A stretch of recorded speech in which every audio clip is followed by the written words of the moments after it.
Kumuha ka naman ng 3 tao at pagsasampalin mo. Kahit joke lang. I mean, kamayan mo. And sabihin mo, I'm glad na nandito ka. Amen?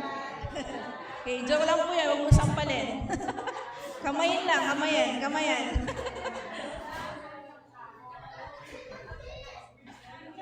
Amen. Sige po, we can be seated in the presence of the Lord. It's good to be here. Amen? Amen. Once again, nandito po tayo ngayon to study the Word of God. And, sige po, punta na tayo dito sa harap. Muna po tayo sa harap. Let's pray. Lord, salamat sa makapangyarihang salita mo na inihanda mo for us this morning. Ang dalangin ko, Lord, simula sa likod hanggang sa harap, we will receive, Lord, your revelation, bawat isa na nandito. And I pray, patuloy po kaming mabago, mapalakas ng iyong salita. And I pray, hindi masayang yung oras na gugugulin namin sa lugar na ito, Lord, because meron kang gagawin sa isip at sa puso ng bawat isa. Maraming salamat, Lord. Patatagin mo yung faith ng bawat isa na nandito. And I pray na after we go out in this place, lalabas po kami na ready to fight, ready to take action sa buhay po namin. In Jesus' name we pray. Amen and amen. Yung message po natin this morning is napapanahon. Okay, di ba nagsisiris po tayo ng 10 Commandments, but God led me to stop muna yung series na yon and share this word sa inyo ngayong umagang ito. Pakisabi mo naman sa katabi mo, don't worry, be joyful. Sa kabila, don't worry, be joyful. Okay. So our title ng ating sermon ngayong umagang ito is, don't worry, be joyful.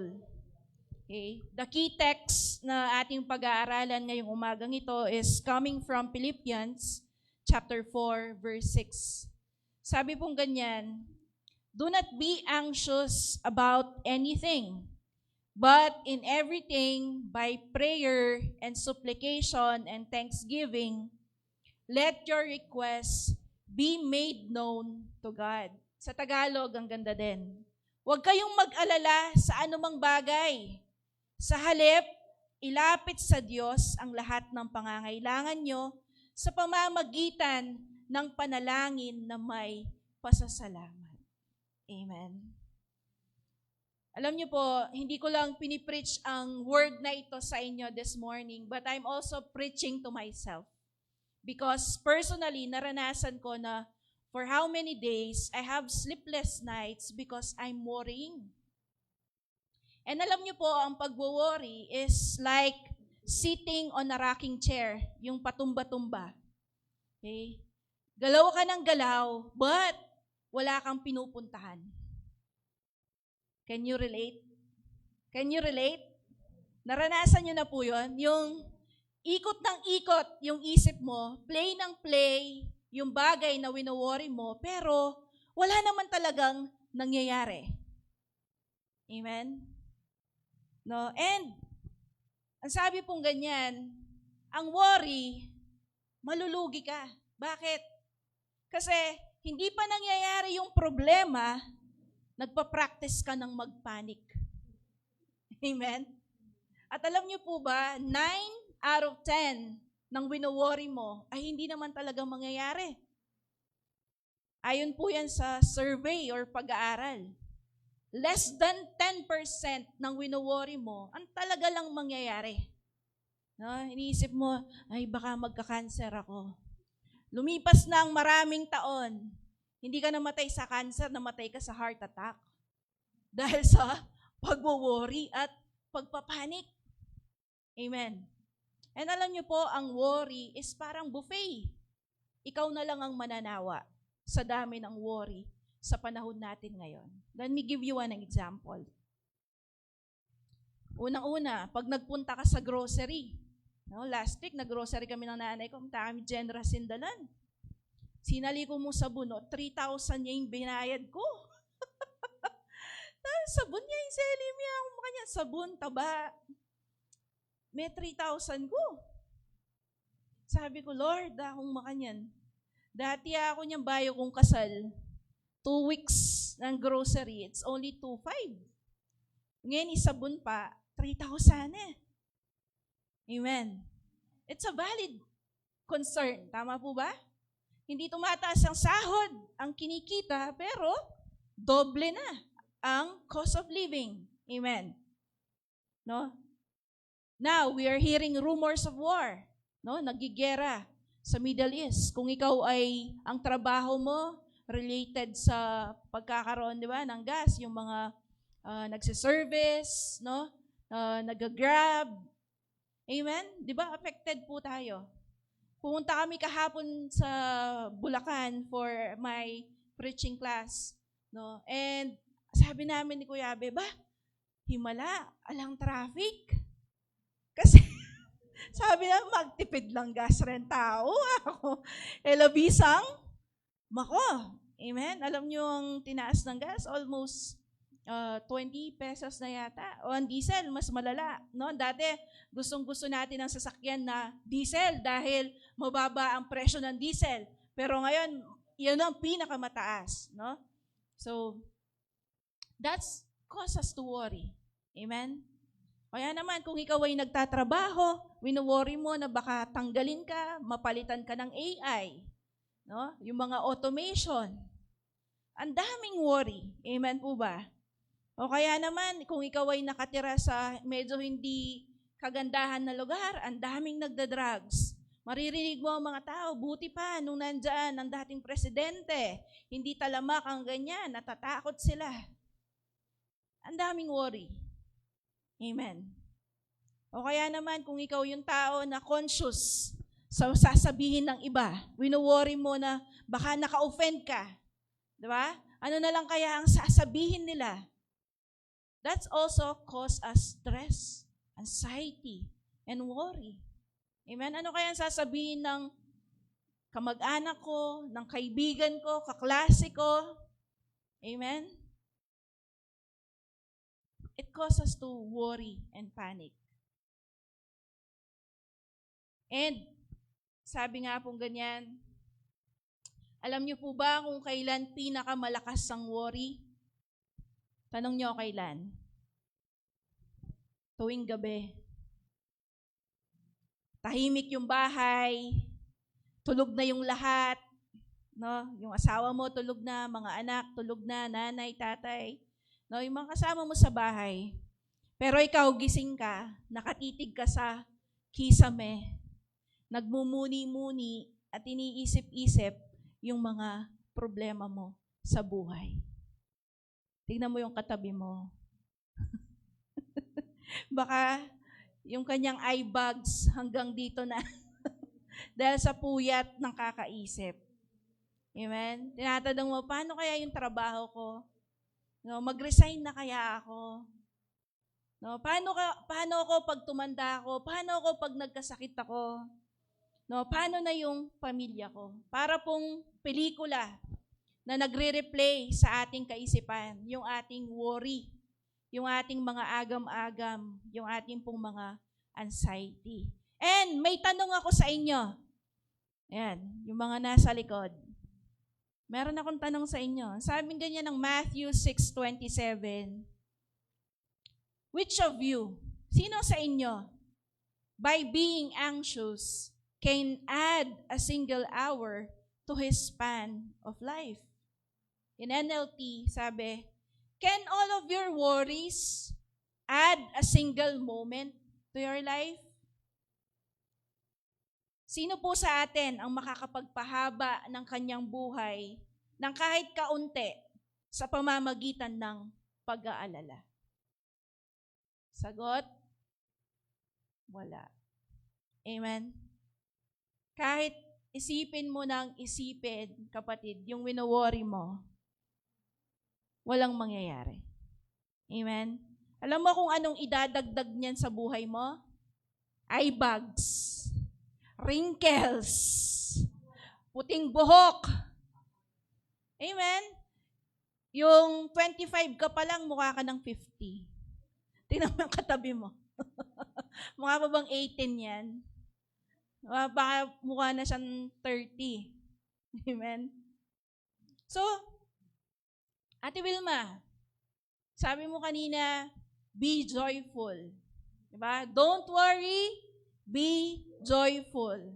So what should we do instead? Kung hindi pala sagot yung pagre-replay o pag-worry ng ating mga iniisip.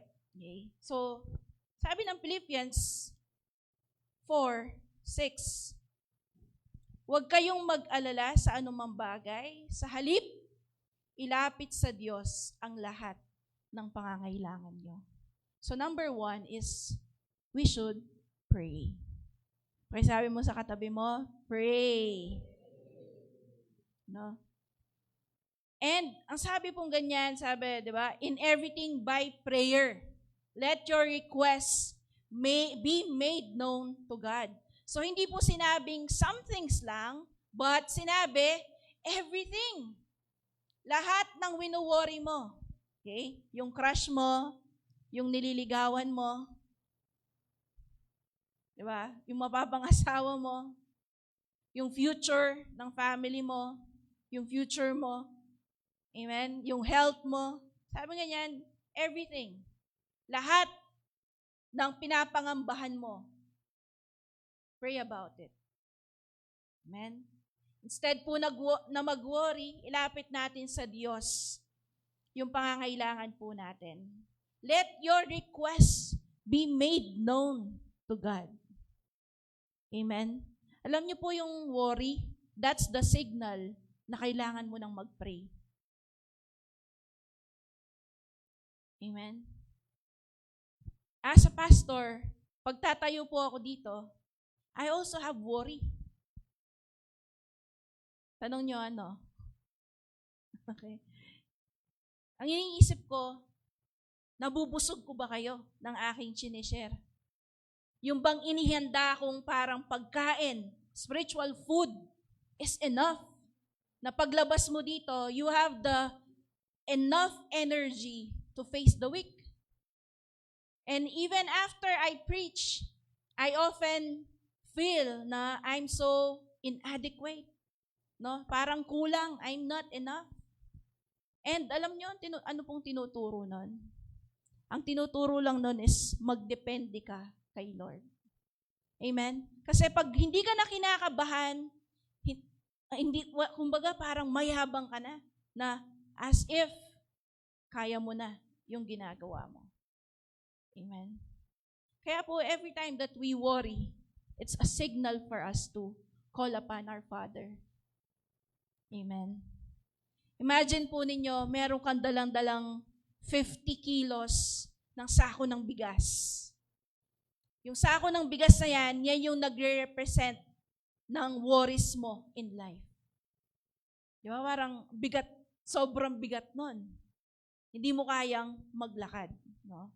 Pero, parang naglalakad ka sa daan, papunta sa bahay, and God suddenly na tumabi sa'yo na merong dinadrive na truck. And ang sabi niya, anak, ihagis mo dito yan. But tayo, no, parang Pinoy, alina po, thank you po. Di ba? Yung ugali po natin na, okay na, ako na lang. No? Yung magtitiis ka kasi nahihiya ka na makisabay. And sometimes, we also do that to God. Hindi mo naman kailangan buhatin yung 50 kilos of rice kasi nandyan si God para tulungan kang buhatin yan. Pero tayo is sanay doon sa hirap. Sanay tayo na tayo ang magre-resolve ng sarili nating problema. No? Kahit hinihingal ka na, hapong-hapo ka na, parang sinasabi mo, kaya ko to, Lord. No? Ayaw po natin ibigay yung bigat ng dinadala natin kay God. Kung wala kang dinadala, kapalad mo. Kung wala kang mas mabigat na dalahin at hindi ka mapag-worry, you are one of the blessed person na nabubuhay. Amen? So sabi ng 1 Peter 5:7, ipagkatiwala nyo sa Kanya ang lahat ng kabalisahan nyo dahil nagmamalasakit siya sa inyo. Amen? Grabe pala yung concern ni Lord sa'yo. Grabe pala yung concern ni Lord sa future mo. Grabe pala yung concern ni Lord dyan sa wino-worry mo na yan, sa family mo, sa mga anak mo, sa spouse mo, no, sa career mo, sa health mo. God is so concerned. Nagmamalasakit siya sa iyo, kapatid. Amen?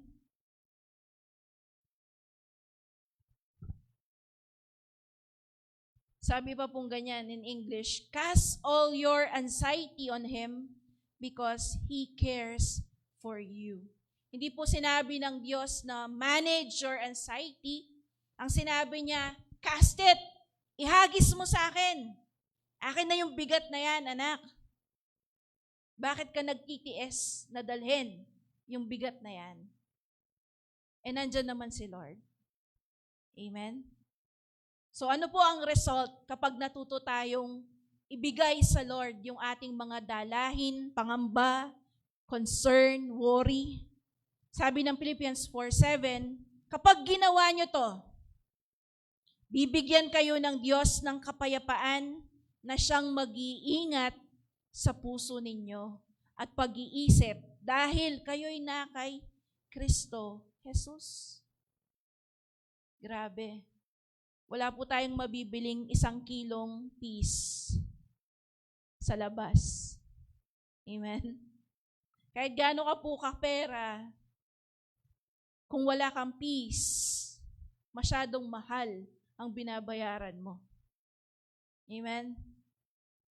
Sabi niya, kapag ginawa niyo to, kapag natuto kang ibigay sa Panginoon, isurrender ang worry mo kay Lord, sabing ganyan, iingatan niya ang iyong puso at ang iyong pag-iisip.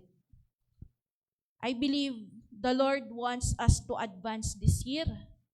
Gusto ng Diyos mag-advance ka dyan sa sitwasyon mo. Umalis ka dyan, kumawala ka dyan. But ang problem is kapag nadali ka ng worry. Pag worried ka, pansinin mo, di ba hindi ka makakilos?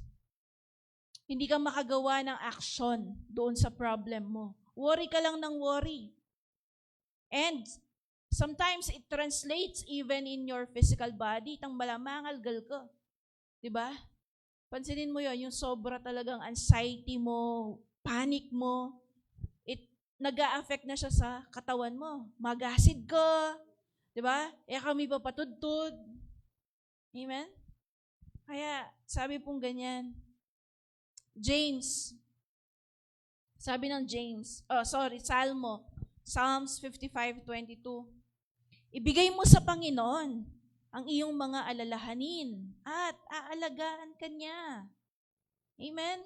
Hindi niya pababayaan ang mga matuwid magpakailanman. Amen? Anak na kang Lord Because of Christ, ikaw ngayon ay matuwid na, kaya you are entitled with this promise. Sabi niya, ibigay mo. You have a participation. Okay? Kailangan ibigay mo sa Panginoon yung dalahin mo.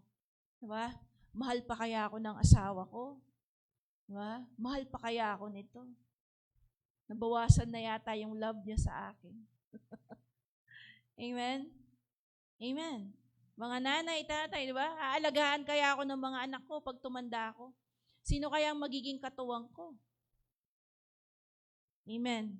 Pero sabi po ng Panginoon, no, bigay mo kay Lord yung alalahanin mo.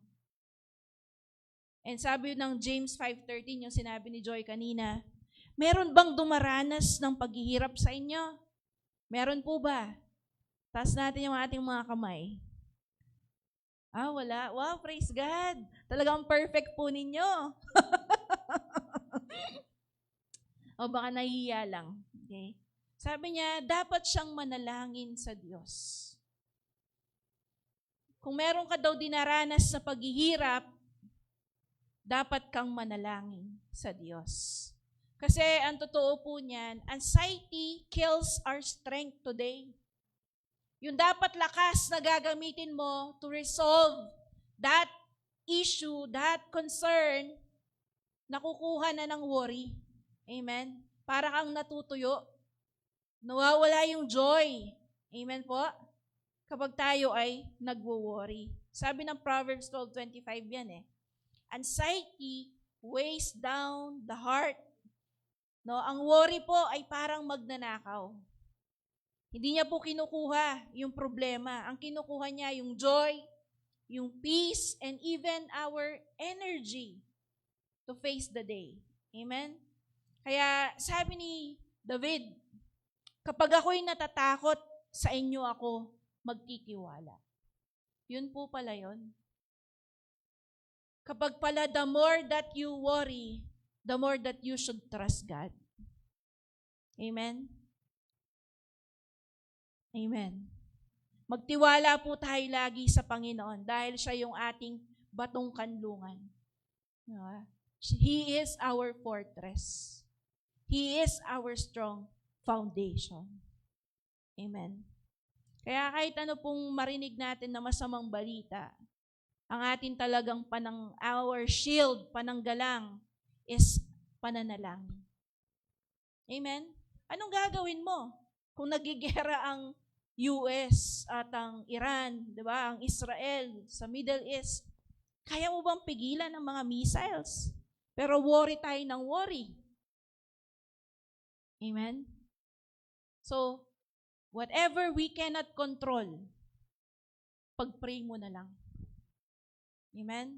Yung anak mo, yung parent mo, the people that you have in your life, hindi mo yan control. Amen? Tigas ng ulo ng anak mo, hindi mo control yan. Diba? Pinagsabihan mo na, diniscipline mo na, kinausap mo na. What else can you do? Diba? Para mabago siya. But instead, pray to the Lord. Amen? May nakukuha po ba tayo? Sabi, pangalawa, how to combat our worry sa pamamagitan po ng praise. Okay, kanina, pray. Pangalawa is praise.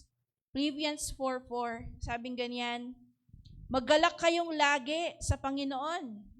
Inuulit ko, maggalak kayo. Ang nagsulat po nito si Apostle Paul habang siya ay nasa kulungan.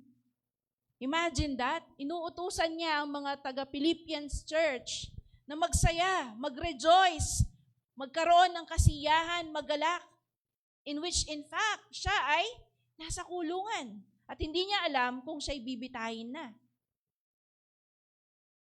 Amen? Sabi niya dito, maggalak kayo sa Panginoon. Alam niyo po ano ang source ng joy? Hindi sa situation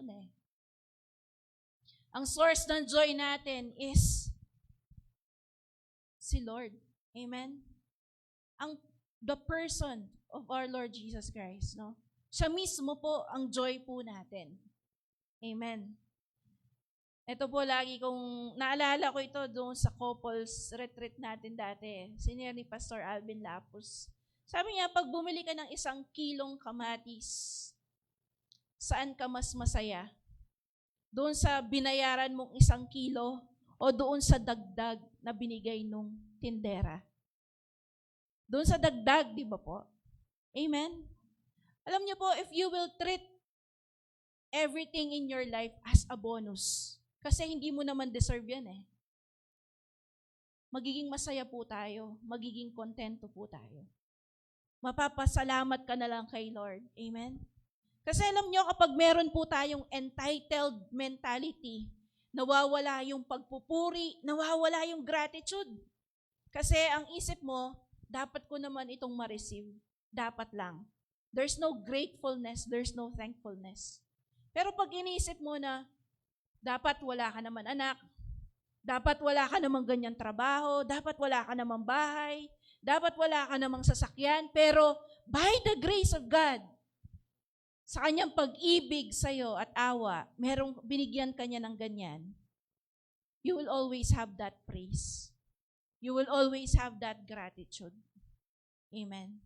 Pansinin niyo po, yung mga bata na entitled, kung makademand, wagas. Kasi as if that should be given to them. Pero kung marirealize lang nila, hey, you are privileged na meron kang ganito, pinag-aaral ka sa private school, binili ka pa ng service. Amen? Kung maiisip mo lang, kapatid, that everything is just a bonus. Yung buhay mo ngayon, di ba? Yung dapat matagal ka nang wala, pero nandiyan ka pa. If you treat it as a bonus sa Lord, you will always have praise and thankfulness. Amen? Kasi po, kapag nawala na yung thankfulness natin, mapapalitan siya ng complain, worry. No, yung dating pinagpipray mo na trabaho, ngayon binigay ni Lord, napapagod ka, nai-stress ka, sabihin mo, what a privilege. Amen? What a privilege to live in those prayer na dati pinagpipray mo lang itong trabaho na ito. Diba? Dati pinagpipray mo, makapag-aral ka. Now that you have the chance to study, what are we doing? Are we thanking the Lord or nagko-complain tayo? 100 lang ang baon ko, hindi kasya to. Amen?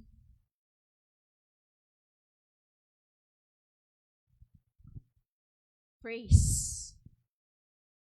Ano pong gawin natin to combat worry? Pray and praise.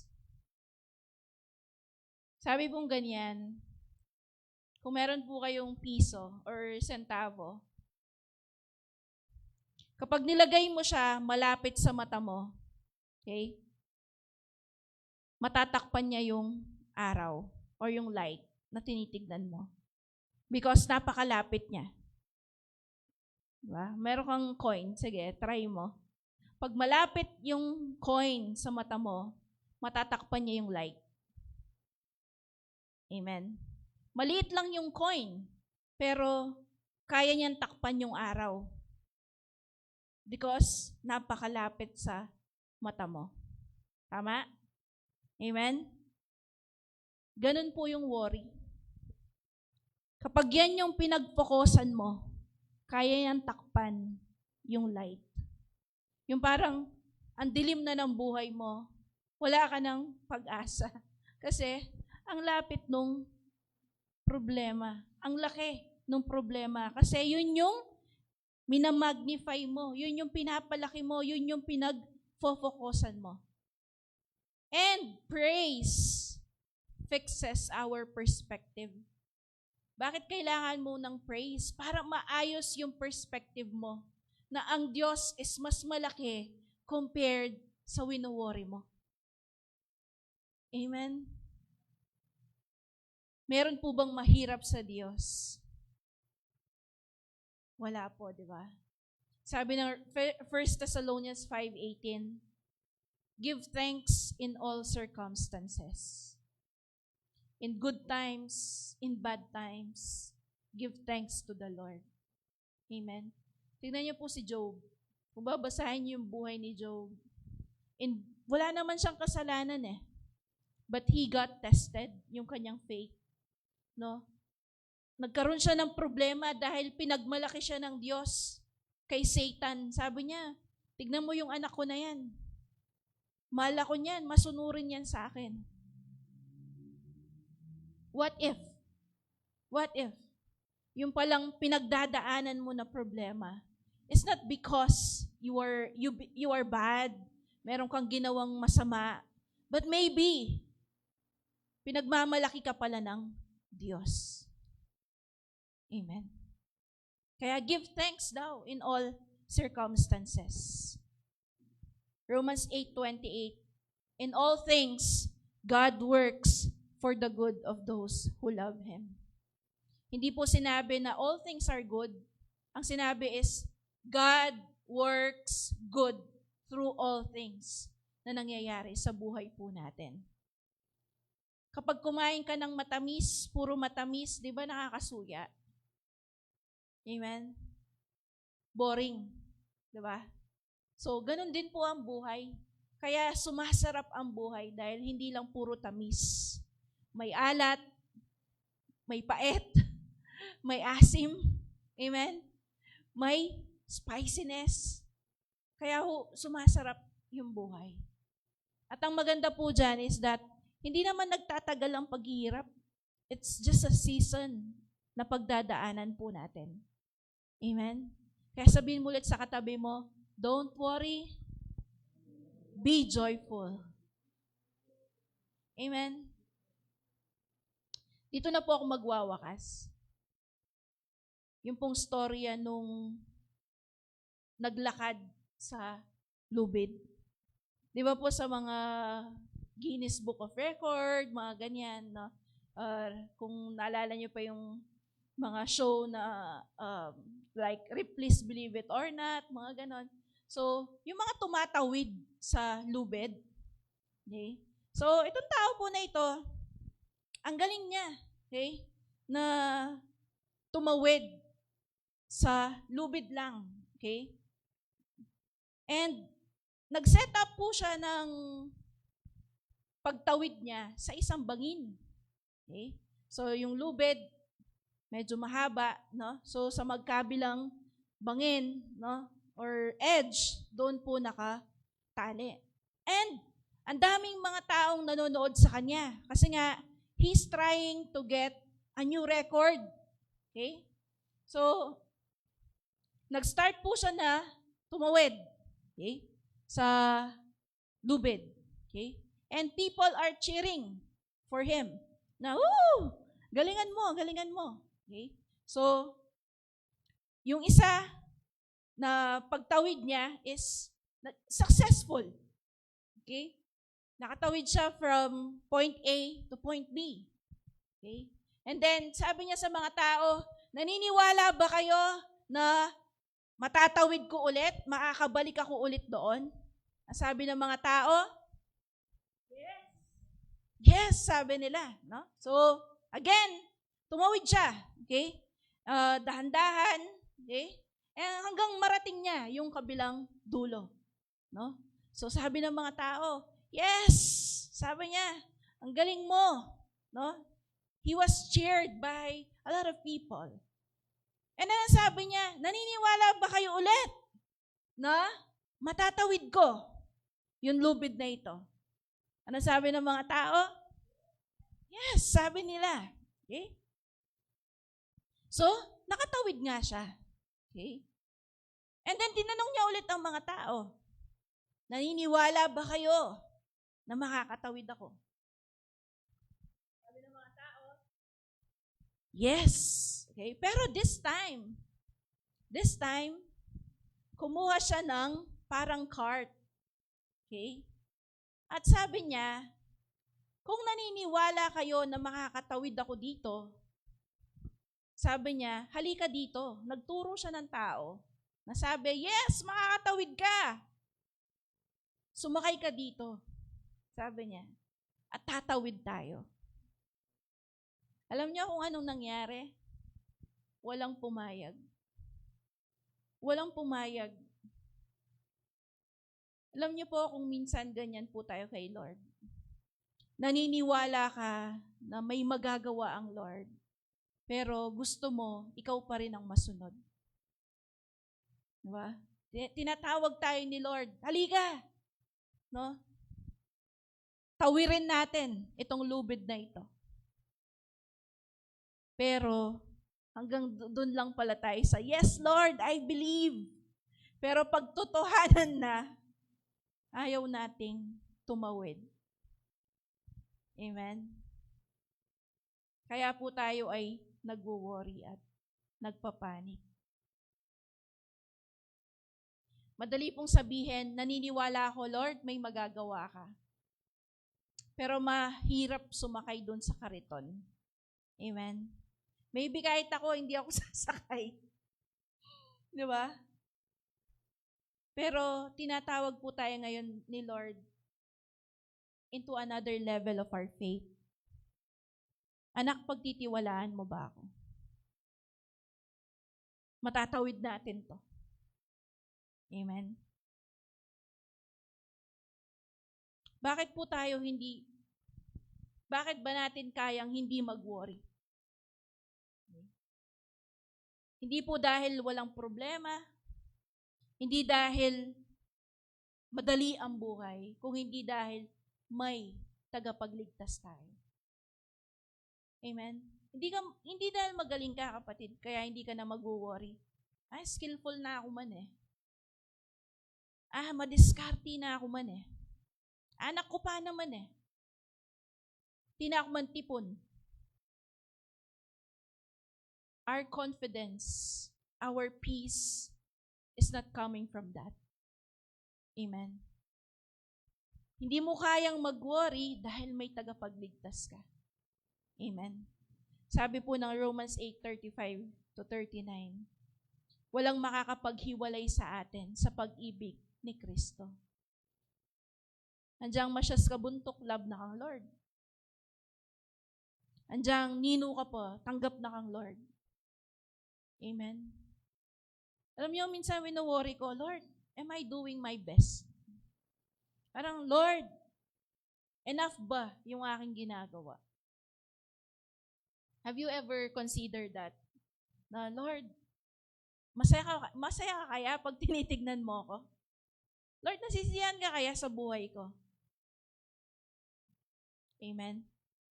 No, sabi pong ganyan, hindi daw yung trouble, hindi yung suffering, hindi yung persecution, hindi yung famine, hindi yung danger and death ang kayang makapaghiwalay sa atin sa pag-ibig ng Panginoon.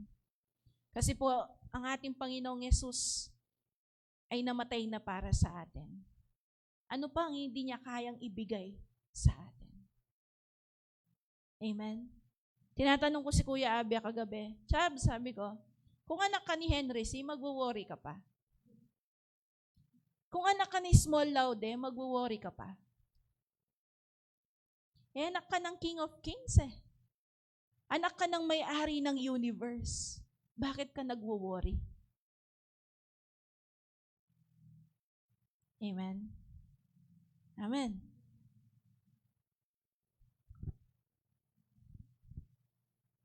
Ano po yung application ng message natin? Number 1, turn your worry into prayer. Kapag nagwo-worry ka na, kapatid, yan na yung alarm clock mo para manalangin. Amen? Every worry should become a prayer. Instead of tatanungin mo, Lord, paano po yung finances ko? You should say, Lord, you are my provider. You are my source. Amen? Sabi ng Psalms, di ba? 56:3, when I am afraid, I will trust in you, Lord. Kapag ako'y natatakot, Lord, sa'yo ako magtitiwala. Amen? Hindi po sinabing if. Ang sinabi dyan, when I am afraid, I will trust in you. Alam po ng Bible, magwo-worry ka. Pero meron ng handang sagot ang Bible sa atin. Bilang mga anak ng Panginoon, tinatawag po tayong magtiwala sa Diyos every time that we worry. Amen?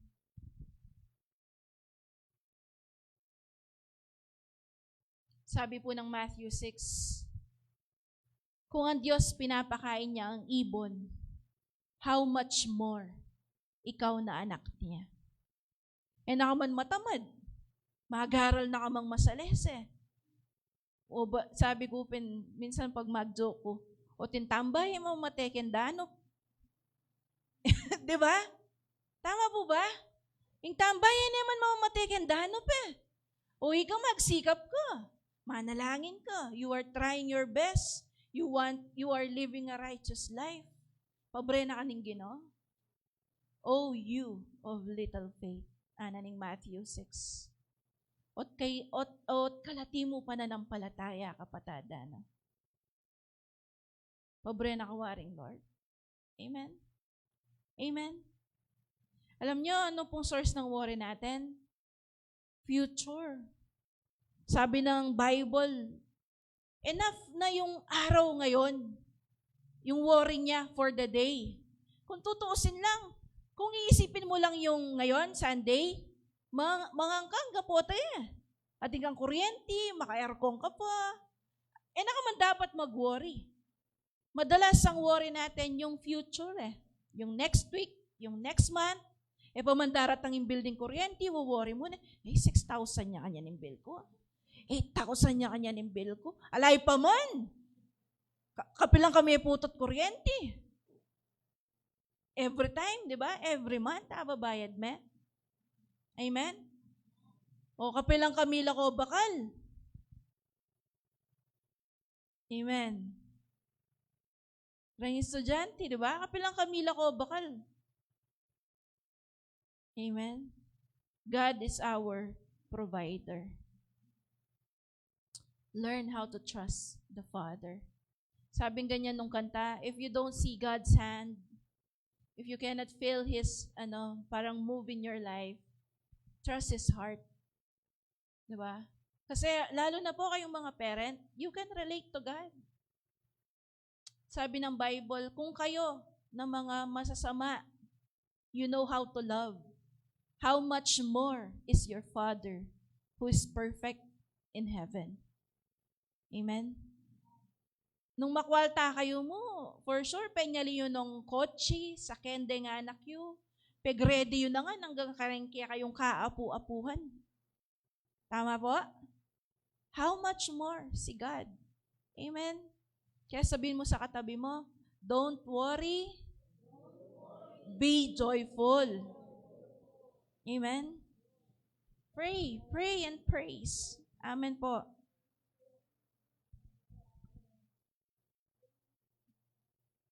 Sabi po ng Jeremiah 17:7, blessed is the one who trusts in the Lord.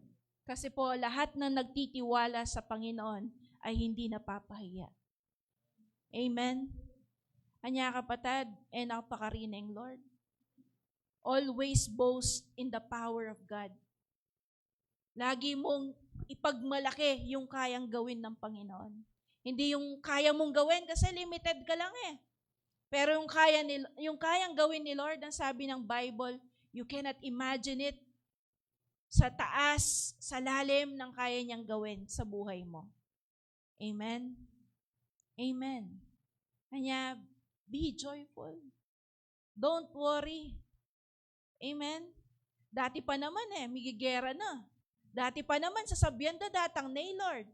O nung datang yun, datang na basta tsuwa kang Lord. Amen? Sabi ng Bible, sino bang makakapagsabi kung kailan darating si Lord? Wala. Andiyan hulaan me. Diba? Ang maganda is, na kay Lord ka na. Amen? Basta si Lord nasa buhay mo, you are already secured. Amen? Kanita kitang COVID vaccine. Mateka ka, no po tang megpa-inject. Kami papatela, may pagdebate la rin tao, pa-inject ka, pongali, nung meteka kang Lord ka. Amen? Amen. Isaiah 41:10. This is my life verse. Kapag po ako'y natatakot, this is the verse na lagi kong pinupuntahan. Sabing ganyan, do not fear, for I am with you. Diba? Sabi po dito, naputol lang, I am your God. No? I will strengthen you and help you. Amen? Amen. You are like a tree planted near the river kapag ikaw ay nagtitiwala sa Panginoon. Amen? You will not be moved. You will not be dried up kasi si Lord po yung source natin. Amen? Kaya, don't worry. Be joyful. Amen? Hindi lang be happy Sa atin, sumikat yung happy Be happy. Diba? Pero alam nyo, yung happiness kasi, nakabase yan sa nangyayari sa labas. Pero yung joy, it's welling up, bumubukal sa loob po natin. Amen? That's coming from the Lord. Kaya nga po kapatid, Kung kayo po ngayon ay merong worry, may pinoproblema sa buhay, wala pa man, nagde-deposit ka na ng panic at stress. Diba? Nagbabayad ka na, lugi ka talaga. Hindi pa man nangyayari, nagbabayad ka na ng stress at panic. So, pag dumating, magbabayad ka ulit ng stress and panic, parang lugi ka. 2 beses kang na-stress at nag-panic at nag-worry. Amen? Pwede ba yon na pag nandyan na, doon na lang tayo mag-worry? At madalas, hindi naman talaga nangyayari ang ating mga wino-worry. Amen? Kaya tumayo po tayong lahat. Did you get something, mga kapatid? Ano po ang tugon natin sa worry? Pray and praise. Amen. Let's pray. Panginoon, nakikita nyo at alam nyo ang nangyayari sa buhay ng aking mga kapatid. Marami po ngayon dito, wala. Maaring merong mga pinagdadaanan in their health, in their finances, in their relationships, sa kanilang mga future, work, Panginoon. Lord, I pray bigyan nyo po ng kapayapaan ang bawat isa. Payapain nyo ang aming mga isip at puso. Dalangin ko, Panginoon, bigyan nyo po kami ng higit na pangunawa. Tulungan nyo po kaming ma-realize na mahal nyo kami at hindi nyo po kami pababayaan. Tuwing kami po ay nag-aalala, Panginoon, turuan nyo po kaming manalangin. Sa tuwing kami po ay natatakot, turuan nyo po kaming magtiwala sa inyo. Lord, marami po kaming bagay na hindi kontrolado sa buhay namin. Even mga tao, Lord, hindi namin kontrolado. But Lord, we know you are the one who holds our future. You are always in control, Panginoon. Lord, alawin mo yung mga pusong nalulungkot ngayon, nag-worry, naguguluhan. Palakasin niyo po yung mga nanghihina at tulungan niyo po kaming mamuhay sa kapayapaan na ibinibigay ng aming Panginoong Yesus. Ito po ang aming samot dalangin. Sa pangalan ni Yesus, Amen and Amen.